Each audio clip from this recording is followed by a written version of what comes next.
What's going on, guys? Welcome back to my channel. I am Michelle Victoria, aka Medically Mish. If you are watching this video, you are watching part 2 to my Failing My NCLEX vlog series, well, story time series, whatever. If you're here, you're watching part 2.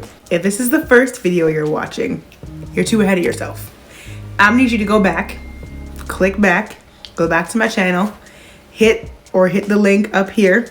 It's gonna pop up right up here for part 1 to this video, and go ahead and watch that, because if you don't, then this won't make any sense. So go back, watch the first video, and then come back here and chat with me, okay?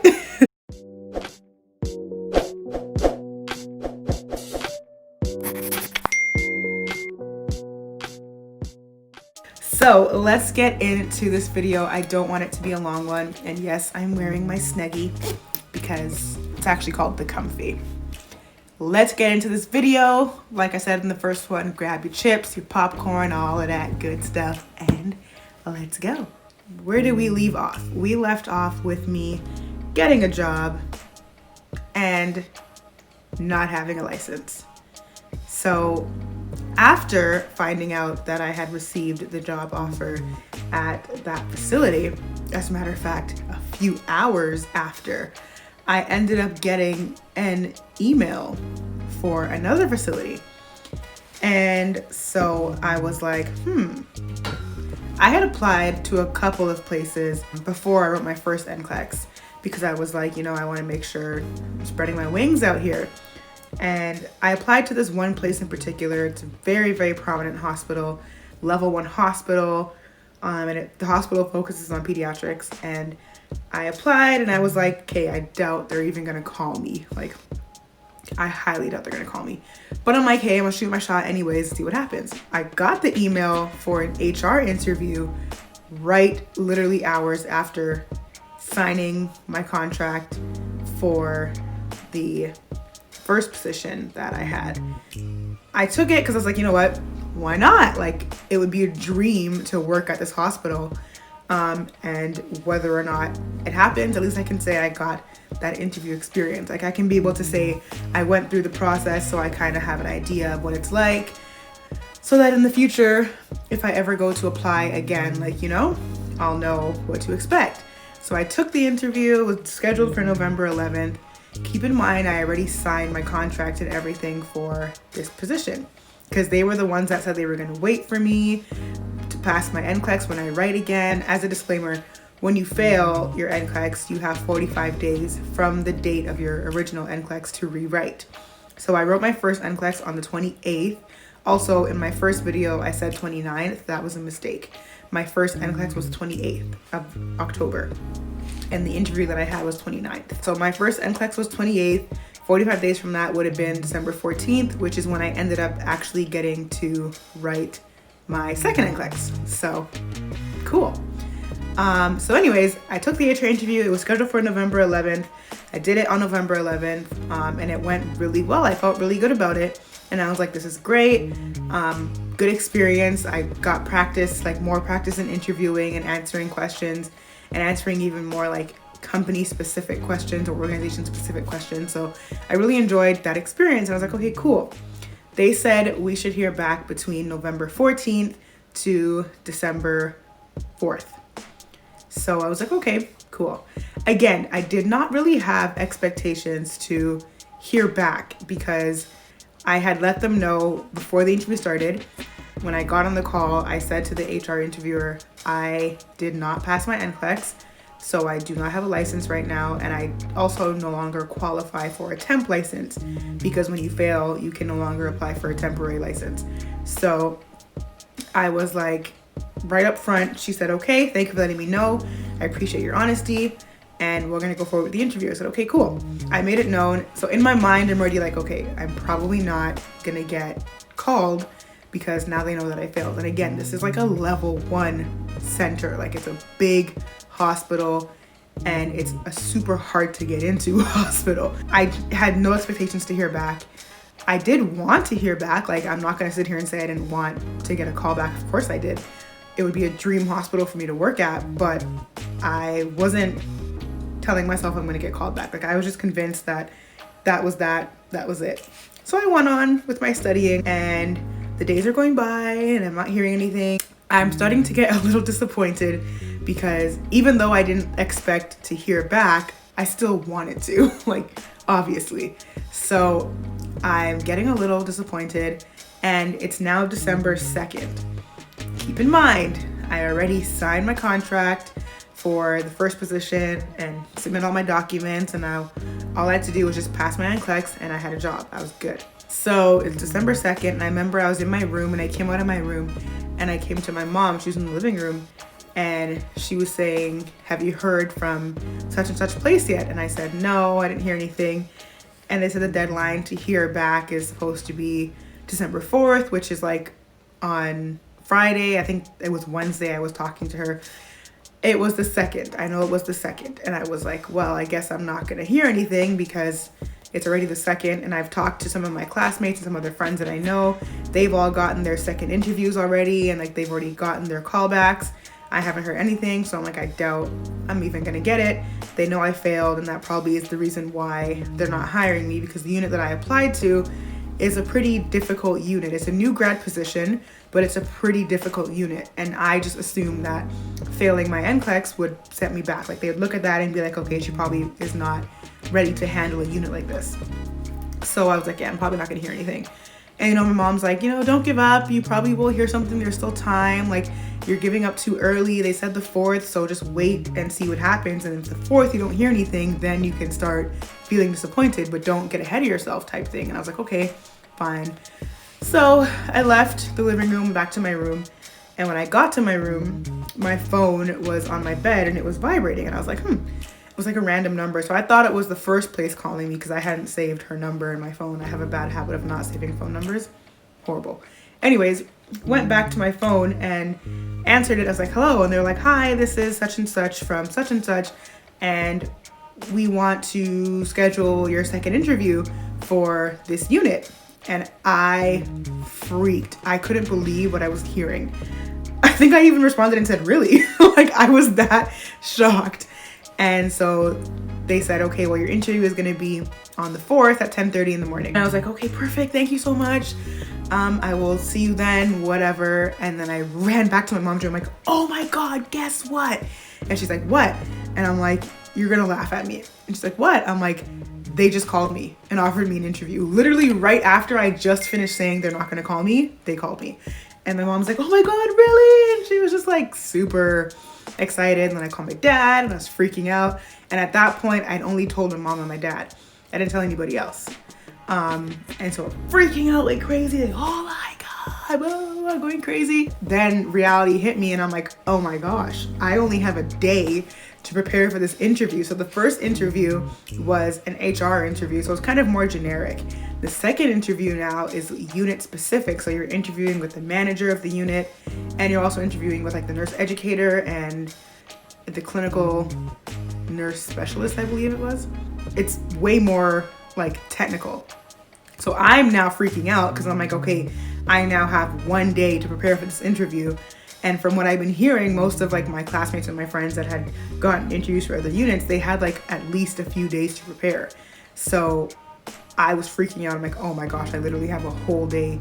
So I took that day off of NCLEX studying, and I decided from that the day I got the phone call, so the 2nd, until my interview, I'm just gonna focus on the interview. And I prepared for the interview. I prepared answers for questions that I like researched that were frequently asked and things of the sort, and just practice and rehearse my answers. And I'll make a separate video on interview prep, but that was just dedicated to interview prep. I had my interview on the 4th at 10:30. It was on a video conference, and it was like intense. It was just like spitfire questions, like question here, question there, question here, question there, question here. And it's like, and I was like, woo. And I butchered like one question entirely. And I remember finishing the interview and I was just like, well, I think it went good. Like, I feel like it went pretty good, but I don't know. And because I messed up that one question, I was like, oh, I don't know. Guys, I kid you not. My interview was 10:30, finished at 11:30. I had to submit a medication calculation quiz after the interview. So I did the quiz, submitted, and I went to my bed. I went back to bed because I was like just tired. And by 1:30 or 2 o'clock-ish, I woke up because I fell asleep. And I woke up and I saw a missed call. And I was like, okay, let me check my voicemail. So I checked my voicemail, and it was the unit manager. Hi, Michelle. This is the manager of such and such. I'm calling to let you, I have something to speak with you about. Can you please call me back? I was like, how did I fall asleep and miss this call? And so I missed the call entirely. So I'm like, oh my gosh, freaking out. So I called the number back and it went to voicemail. I was like, oh crap. So I left the voicemail back and I was like, hey, it's Michelle calling, returning your phone call. Sorry that I missed your call. You can give me a call back at XYZ. And I literally, I kid you not, I stood there with my phone like this in my hand for like the next 10 minutes and I did not move. I was like,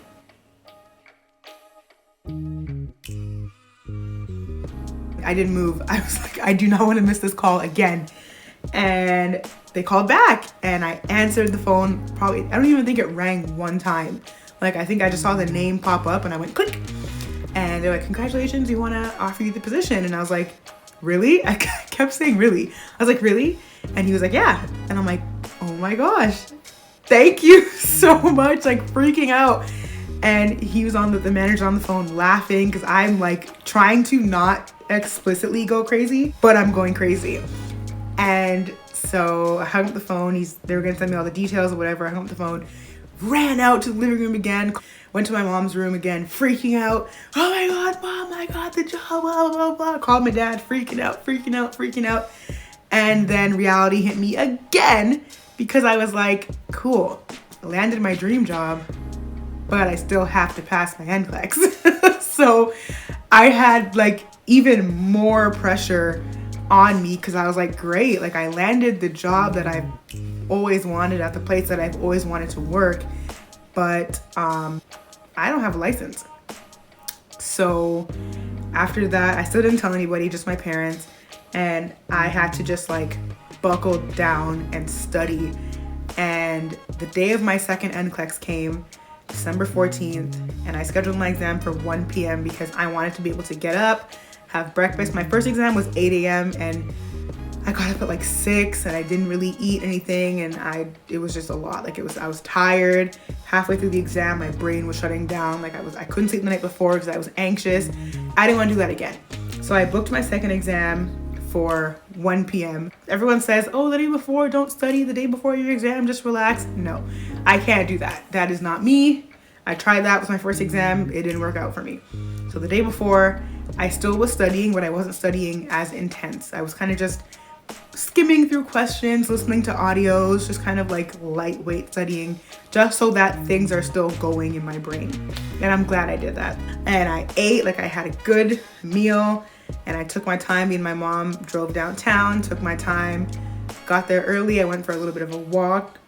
And before my exam, my parents and I got on a phone call together. Well, me and my mom called my dad, and my mom and my dad prayed over me before I walked into the exam room. And I had been pretty nervous prior to that prayer. Like I was pretty anxious, more confident than the first time, but pretty anxious. But after that prayer, I just felt calm. Like I wasn't nervous anymore. I felt calm, and not only that, I felt a strong sense of confidence. Like I could do this. I literally just felt a sense of calm and confidence. And that moment, I knew I was gonna be fine. And I walked into the exam room, into the exam testing center, and I got to my exam. I got behind the computer and I took a deep breath and I started the exam. And the first thing I did before I even answered question 1 was I turned off the question counter. I said, I do not want to know what question I'm at. I don't want to psych myself out by staring at the question counter. I just want to focus on the questions.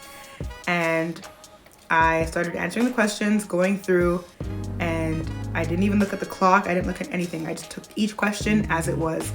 And I remember probably around, I think it was question like 60 or 62, I turned on the question counter just to see where I was at, because I was like, okay, I just want to know where I'm at.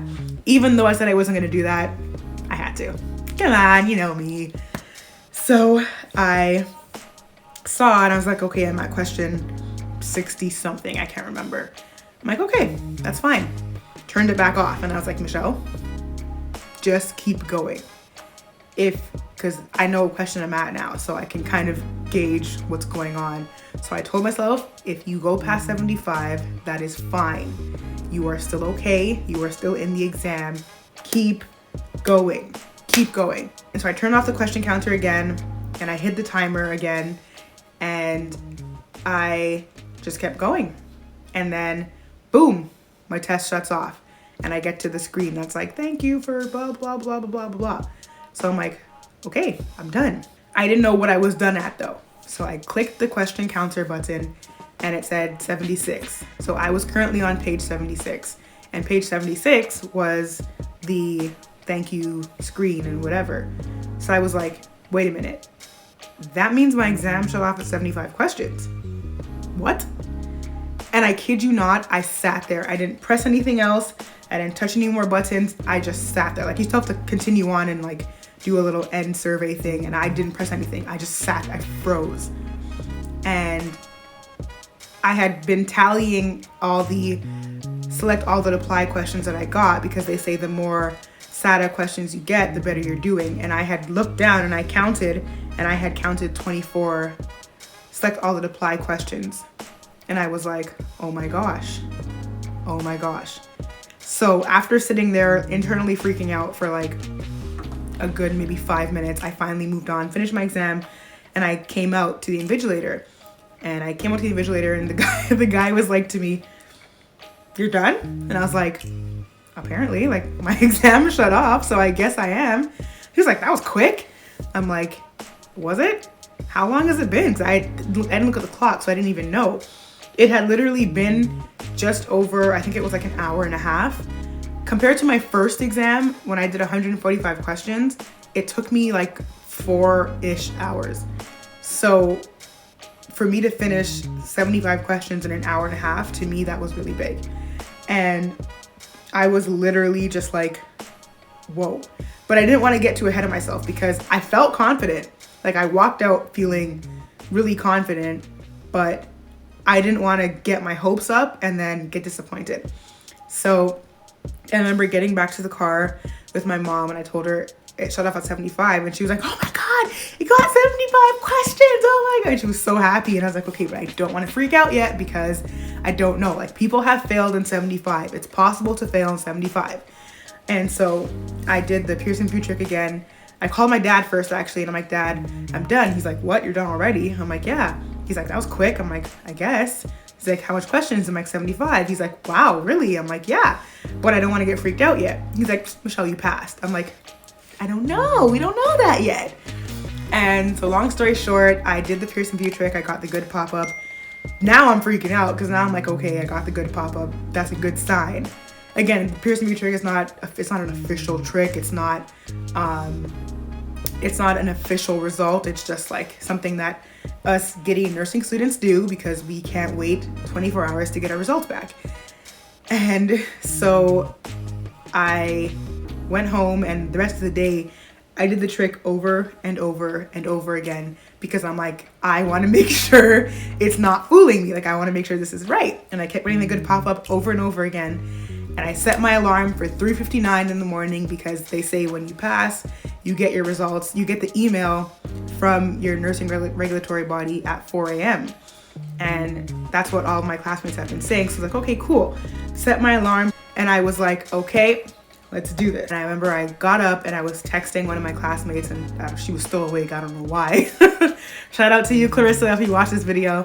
But I was texting her and I was going crazy. I'm like, oh my gosh, I'm so nervous. And I'm like watching the clock, and then 4 o'clock hit, and I didn't even check my email. I logged right into the website for our nursing regulatory body, and I hit refresh like a million times, and boom, it popped up.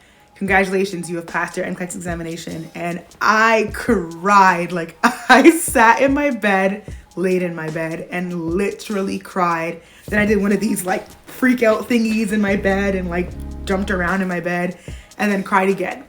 And I was just like, wow, like all I could literally utter out of my mouth was thank you, God. Thank you, God.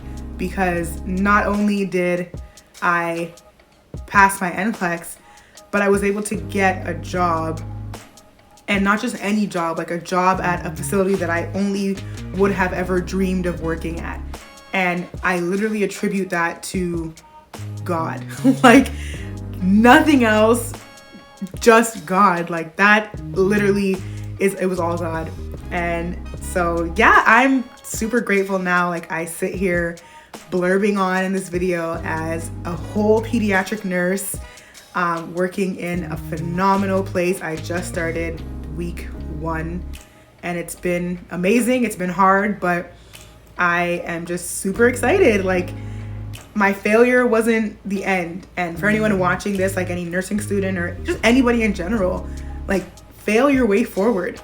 Even if you fail, even if you didn't pass or whatever it is, it's okay. Like it's okay to fail as long as you get up and you keep going, because you don't know what's waiting for you like on the other side. You don't know if that failure has a lesson in it. And you know, this whole process has really taught me like resilience, really shown me how to persevere, how to keep pushing forward. So for all my nursing students out there, if you're watching this video, keep going. If you fail, it's okay. Do it again. Like it's a difficult process, but you're more than capable and you can do it. You can do it, guys. I did it. Like it's possible. So that is the end of this video. Thank you guys for sticking it out for all 24 or however many of these minutes. I know this is a longer video than the rest of them, but thank you guys for sticking this video out. Please, please, please, if you like this video, give it a thumbs up. Subscribe to my channel. I got more videos coming on how I studied for the NCLEX, studying tips and tricks, interview tips and tricks that I found helpful for me, and just more about the journey, more about all of this. We going through all of it together, forever. So guys, that's the end of this video. Again, thank you guys so much for your support. Drop some comments below. Let me know where you're at in your journey. If you're a nursing student, if you're deciding on going to nursing school, just tell me where you are, what you're doing, what it is, what it do, what it don't. Let me know. If you've written your NCLEX and you feel the same way, drop a comment. Share your experience. I want to hear it. I want to hear your experience. So let's talk in the comments. Thank you guys again. I am Medically Mish, aka Michelle Victoria, and I'll see you in my next video. Later, guys.